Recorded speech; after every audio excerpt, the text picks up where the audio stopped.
राज्यातील शेतकऱ्यांसाठी आनंदाची बातमी आली आहे। तुम्ही हा जी.आर. पाहू शकता। 10 डिसेंबर 2024 नवीन सरकार आल्याल्या हा शेतकऱ्यांसाठी एक आनंदाचा निर्णय घेतला आहे। ज्या शेतकऱ्यांचे पिकांचे नुकसान झाले आहे अशा 20 जिल्ह्यातील शेतकऱ्यांसाठी हा निर्णय घेतला आहे। 20 जिल्ह्यात आता शेतकऱ्यांसाठी पैसे वाटप होणार आहेत। तुम्ही जी.आर. पाहू शकता। महाराष्ट्र शासन महसूल वन विभाग, तुम्ही पाहू शकता हा जी.आर. जून ते ऑक्टोबर 2024 माहे, ऑगस्ट व सप्टेंबर या कालावधीत विविध जिल्ह्यात अतिवृष्टी, पूर यामुळे झालेल्या शेती पिकांच्या नुकसानापोटी बाधित मदत देण्याबाबत सगळ्यात महत्त्वाचा निर्णय बघा। तथा शेतकऱ्यांसाठी आता 20 जिल्ह्यामध्ये तुम्हाला पैशांचे वाटप होणार आहे। तुम्ही दिनांक पाहू शकता। आता 10 डिसेंबर 2024 तुम्हाला 2च दिवस झाले हा जी.आर. होऊन, त्यामुळे तुम्हाला पैसे 20 जिल्ह्यात भेटणार आहेत। त्यामुळे कोणकोणत्या जिल्ह्यामध्ये तुम्ही आहात का लक्ष देऊन बघा। तुमचा जिल्हा जर यामध्ये असेल तर तुम्हाला आता पैसे भेटणार आहे। बघा आपण प्रस्तावना बघू शकतो। अतिवृष्टी, पूर, चक्रीवादळ यासारख्या नैसर्गिक आपत्तीमुळे शेती पिकांचे नुकसान झाल्यास पुढील हंगामामध्ये उपयोगी पडावे याकरिता शेतकऱ्यांना निष्ठा अनुदान या स्वरूपात एका हंगामात एका वेळेस याप्रमाणे राज्य आपत्ती प्रतिसाद निधीमधून विविध दराने मदत देण्यात येते। बघा, जर वर्षी जी पीक विमा तुम्हाला मिळतो, तुमच्या पिकांचे नुकसान झाले त्यासाठी कोणतीही कारण असू दे, तुम्हाला आता शेतकऱ्यांसाठी पैसे दिले जाणार आहेत। मग त्यासाठी 20 जिल्हे आहेत। हे 20 जिल्हे कोणते आहेत ते बघा। तुम्ही जर या जिल्ह्यामध्ये असाल तर तुम्हाला हे पैसे आता भेटणार आहेत। शेतकऱ्यांना लक्ष देऊन बघा जी.आर. मध्ये काय म्हणलंय। तसेच राज्य आपत्ती प्रतिसाद निधीच्या इतर मान्य बाबीकरिता देखील विविध दराने मदत देण्यात येते। शासन निर्णय महसूल वन विभाग, तुम्हाला आता माहित असेल हा नंबर तुम्हाला 2022 ही सांगितलंय, कारण आता तुम्हाला जर वर्षी जे काय असेल ते तुमचे नुकसान झाले आहे शेतीचे त्याप्रमाणे तुम्हाला मिळणार आहे। बघा, दिनांक 27/3/2023 अन्वये राज्य संपत्ती आपत्ती व्यतिरिक्त राज्य शासनाने दिनांक 30/1/2014 अन्वये अवेळी पाऊस, अतिवृष्टी, वीज कोसळणे, बघा समुद्राचे उधाण व आकस्मिक आग, स्थानिक आपत्ती यामुळे बाधित होणाऱ्या नागरिकांना मदत देण्याचे धोरण निश्चित केले। बघा, दिनांक 22/6/2024 च्या शासन निर्णयान्वये सततचा पाऊस ही नैसर्गिक आपत्ती। बघा शेतकऱ्यांनो, सगळ्यात महत्त्वाचा निर्णय आला आहे। तुम्ही जर शेतकरी असाल तर तुम्हाला आता हे पैसे भेटणार आहेत। बघा, तसेच धोरण निश्चित केले आहे।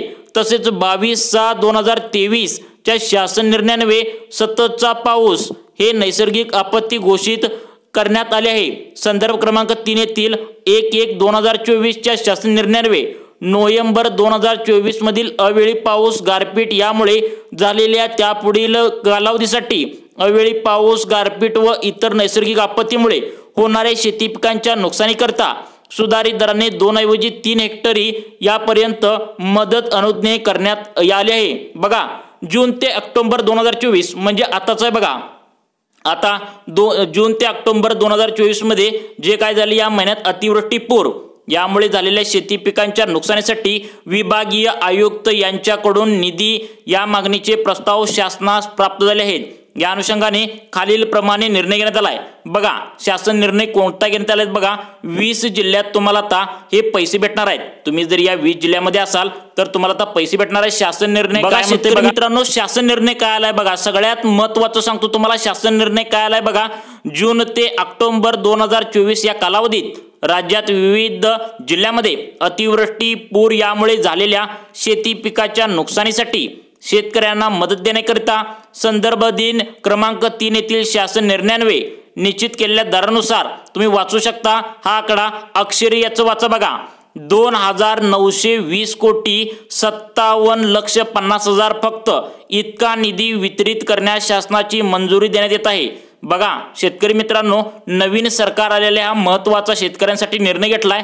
तुम्ही जर या 20 जिल्ह्यामध्ये असाल तर तुम्हाला आता हे पैसे भेटणार आहेत। बघा, यामध्ये दुसरा पॉइंट काय म्हणले, या शासन निर्णयासोबत जोडलेल्या परिपत्रात या दर्शवलेल्या उपलब्ध तरतुदीनुसार अथवा आवश्यकतेनुसार पुनर्नियोजनाद्वारे तरतूद उपलब्ध करून देऊन कार्यान्वयीस म11 यांनी निधी वितरित करावा। बघा, जर तुम्ही शेतकरी असाल तर तुम्हाला आता या 20 जिल्ह्यामध्ये तुम्हाला आता पैसे भेटणार आहेत। बघा, तिसरा काय सांगितले, संदर्भिन अनुक्रमांक 1 येथे नमूद 24/1/2023 अन्वये सूचित केल्यानुसार डीबीटी पोर्टलद्वारे लाभार्थ्यांना थेट त्यांच्या बँक खात्यात निधी वितरित करण्यात यावा। सोबतच्या परिपत्रकामधील सर्व लाभार्थ्यांची माहिती विविध नमुन्यात काळजीपूर्वक करून संबंधित अधिकाऱ्यांनी तो संगणकीय प्रणालीवर भरून बघा, प्रणालीवर भरून तुम्हाला काय सांगितले सांगतो, शासन निर्णय आपण वाचत आहोत। मान्यतेबाबत नियमानुसार कार्यवाही करावी। तथापि बघा कोण कोण यासाठी पात्र ठरणार आहेत बघा। जर तुम्ही शेतकरी असाल तर या 20 जिल्ह्यात जर तुमचं नाव असेल तर तुम्हाला हा लाभ भेटणार आहे बघा। चालू हंगामामध्ये यापूर्वी सर्व विभागांना शेती पिकाच्या नुकसानीकरिता वितरित करण्यात आलेल्या मदतीच्या निधीमध्ये या प्रस्तावाअंतर्गत मागणी करण्यात आलेल्या तुम्हाला निधीचा समावेश नाही याची दक्षता घ्यावी। एका हंगामात एका वेळेस याप्रमाणे विविध दराने मदत देण्यात येत असल्याची खात्री करावी। शासन निर्णय महत्त्वाचा आहे बघा, सगळ्यात महत्त्वाचा सांगतो बघा। त्यानंतरचं काय सांगितले बघा, लक्षात ठेवा तुम्हाला शेवटला जो निर्णय घेण्यात आलाय त्यासाठी 20 जिल्हे कोणते पात्र ठरणार आहेत ते सांगणार आहे बघा। शासन निर्णय महसूल वन विभाग दिनांक 1/1/2024 नुसार जिरायत पिके, बागायत पिके व बहुवार्षिक पिकांची नुकसानीसाठी मदतीच्या विविध दरानुसार जास्तीत जास्त 3 हेक्टरच्या मर्यादेत असल्याची खातरजमा करण्यात यावी बघा। त्यानंतर कोणत्याही लाभार्थ्यांना मदत देताना द्विवृत्ती होणार नाही याची तहसील व जिल्हाधिकाऱ्यांनी कार्यालयाने कटाक्षाने काळजी घ्यावी असं सुद्धा सांगितलंय। 20 जिल्हे यासाठी पात्र ठरलेत बघा। हे पैसे जर तुम्हाला पाहिजे असतील तर 20 जिल्ह्यामध्ये तुम्ही असायला पाहिजे बघा। त्यानंतर चौथा, वरील निधी खर्च करताना संदर्भाधीन सर्व शासन निर्णयातील सूचनांचे निकषांचे काटेकोरपणे पालन करण्यात यावे। ज्या प्रयोजनासाठी निधी मंजूर करण्यात आला आहे त्याच प्रयोजनासाठी सादर निधी खर्च करण्यात यावा। ही मदत देताना नैसर्गिक आपत्तीकरिता विहित केलेल्या अटी व शर्तींची पूर्तता होत असल्याची खात्री सर्व संबंधितांनी करावी। त्यानंतर 5वा पॉइंट काय सांगितले बघा, लाभार्थ्यांना मदत वाटपाची कार्यवाही पूर्ण झाल्यानंतर लाभार्थ्यांची यादी मदतीचा तपशील जिल्ह्याच्या संकेतस्थळावर प्रसिद्ध करण्यात यावा। या आदेशाद्वारे तसेच यापूर्वी वेळोवेळी निर्गमित केलेल्या आदेशाद्वारे नैसर्गिक आपत्तीमध्ये शेतकऱ्यांना दिलेला मदतीचा निधी बँकांनी कर्ज खात्यात अथवा अन्यथा वसुलीसाठी वळती करू नये याकरिता जिल्हाधिकाऱ्यांनी सर्व बँकांना आवश्यक त्या सूचना निर्गमित कराव्यात। या सर्व सूचनांची अंमलबजावणी करण्याची जबाबदारी संबंधित जिल्हाधिकारी यांची राहील बघा। तुमच्यासाठी 20 जिल्हे यासाठी पात्र ठरले आहेत बघा। 20 जिल्हे कोणते आहेत याची नावे सविस्तरपणे तुम्हाला सांगतो बघा। सदर निधीतून करण्यात येत असलेल्या खर्चाचे लेखी निधी अविरहित यासाठी करण्यात येणाऱ्या कार्यालयाच्या स्तरावर ठेवण्यात यावे व करण्यात आलेल्या खर्चाचा कोषागार कार्यालय महालेखापाल कार्यालयाशी त्रैमासिक ताळमेळ घेण्यात यावा व उपलब्ध करून दिलेला उपरोक्त निधी खर्ची पडल्यानंतर तातडीने निधीची उपयोगिता प्रमाणपत्रे संबंधिताकडून प्राप्त करून घेऊन एकत्रितरित्या शासनास सादर करण्याची जबाबदारी विभागीय आयुक्ताची राहील असं सांगितले बघा। आता पुढे तुम्हाला हे सर्व जिल्हे सांगतो। हे जिल्हे जर असाल यामध्ये तर तुम्हाला आता हे पैसे भेटणार आहेत बघा। आता तुम्हाला सांगतो, आता बघा इथं लक्ष देऊन बघा, छत्रपती संभाजीनगर विभागातील बघा, तुम्ही लक्ष देऊन बघा, जालना, हिंगोली, नांदेड, बीड, धाराशिव, छत्रपती संभाजीनगर, परभणी, बीड, लातूर, परभणी, हिंगोली, नांदेड, बीड या जिल्ह्यातील जे शेतकरी आहेत, बाधित शेतकरी बघा किती आहेत, हे सर्व शेतकरी जे आहेत या शेतकऱ्यांना हा लाभ मिळणार आहे। एकूण बघा तुम्हाला सांगतो बाधित हेक्टर आहे बघा इथं तुम्हाला सांगतो किती आहे, 19,36,109 बघा इथं। आणि त्यानंतर आता निधी त्यासाठी किती उपलब्ध झालाय तुम्हीच बघा, 27,38,000 तुम्हाला सांगतो 862 एवढा निधी छत्रपती संभाजीनगर विभागातील हे जिल्हे आहेत यांना झालाय बघा।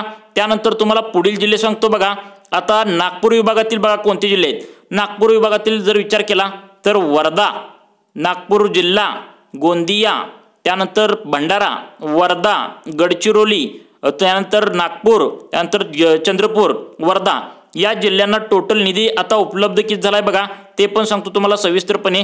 आता या जिल्ह्यासाठी टोटल जे काय असेल ते बघा अवघा किती झालाय, तर शेतकऱ्यांसाठी हेक्टरी किती झालाय 38,468 बघा इथं। आणि त्यानंतर तुम्हाला मिळणार आहेत किती बघा आता 11,149 जे काय असेल ते तुम्हाला आता एवढे मिळणार आहेत। बघा हा GR काय म्हणतो, सगळ्यात महत्त्वाचा निर्णय, शेतकऱ्यांसाठी आनंदाची बातमी आल्या।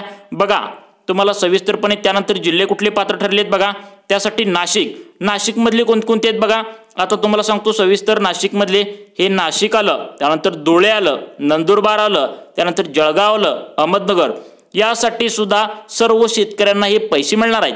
त्यानंतर पुणे विभागातील कोणते आहेत बघा, सगळ्यात महत्त्वाचं पुणे विभागातील कुठले आहेत बघा, आता त्यानंतर सातारा आलं, सोलापूर आलं, सांगली आलं, या जिल्ह्यातील सुद्धा सर्व शेतकऱ्यांसाठी हे तुम्हाला पैसे वाटप केले जाणार आहेत। GR तुम्ही पाहू शकता 10 डिसेंबरला आलेलं आहे, त्यामुळे सर्व शेतकऱ्यांना हे पैसे मिळणार आहेत। त्यासाठी तुम्ही हे GR आलेलं आहे, तुम्ही पाहू शकता, हा महत्त्वाचा GR आहे। तुम्ही याची तारीख सुद्धा पाहू शकता, तुम्हाला तारीख दाखवतो, हे बघा हे सर्व तारीख पुराव्यानिशी दाखवतो, दिनांक 10 डिसेंबर 2024 ला आलेला आहे। त्यामुळे सर्व शेतकऱ्यांना नुकसानीचं जे काय असेल ते हे पैसे दिले जाणार आहेत। त्यामुळे शेतकऱ्यांनी अशाच प्रकारचे नवनवीन व्हिडिओ पाहण्यासाठी आमच्या लाईफ चेंज मोटिवेशन या योजनांच्या चॅनलला नक्की सबस्क्राईब करून ठेवा। धन्यवाद।